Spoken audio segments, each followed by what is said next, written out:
توشہ خانہ 2 لگا ہوا ہے اڈیالہ کے اندر ٹرائل میں، اور اس کی سلمان صفدر صاحب کہتے ہیں 2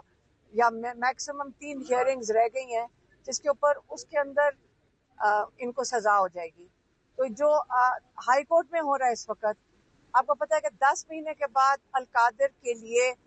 آپ نے ہمیں دیکھا ہے کہ کتنی دفعہ سارے ایم این اے، سارے ایم پی اے، سینیٹرز،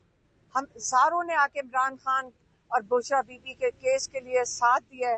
صرف اس لیے کہ تاریخ مل جائے۔ اب یہ جج صاحب نے 25 تاریخ کی ڈیٹ دی تھی، اور وہ بھی جب ہم کئی گھنٹے یہاں گزارتے ہیں ڈوگر صاحب کے وہ سیکٹری کے کمرے میں، اس کے بعد جا کے 25 تاریخ ملی، اور اب اگلی تاریخ انہوں نے 16 اکتوبر کی دے دی ہے۔ اب یہ اگر آپ کا خیال ہے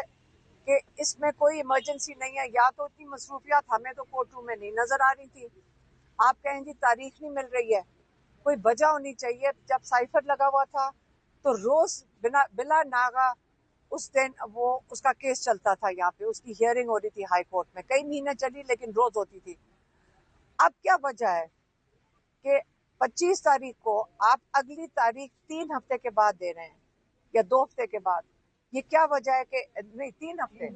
3 ہفتے کے بعد آپ تاریخ دے رہے ہیں؟ کیا یہ اس سے دی جا رہی ہے کہ آپ چاہ رہے ہیں کہ توشہ خانہ کے اندر سزا ہو جائے؟ تو لیکن توشہ خانہ کی سزا تو جو ہمیں سمجھ آ رہی ہے اگلے 1 ہفتے کے اندر سزا ہو جائے گی۔ تو جب 1 ہفتے میں سزا ہو جائے گی، مجھے یہ نہیں سمجھ آئی ڈوگر صاحب نے 16 تاریخ کی کیوں دی، کیونکہ جب اس میں سزا ہو جائے گی تو یہ بڑی تسلی سے فرسٹ ویک آف اکتوبر میں اگر کیس دے دیتے اور یہ تسلی سے اس کے اندر وہ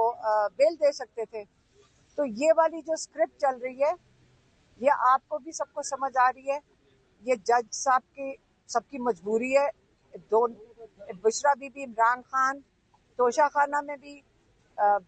وہ ان کو میرے خیال میں جو جج ارجمند ہے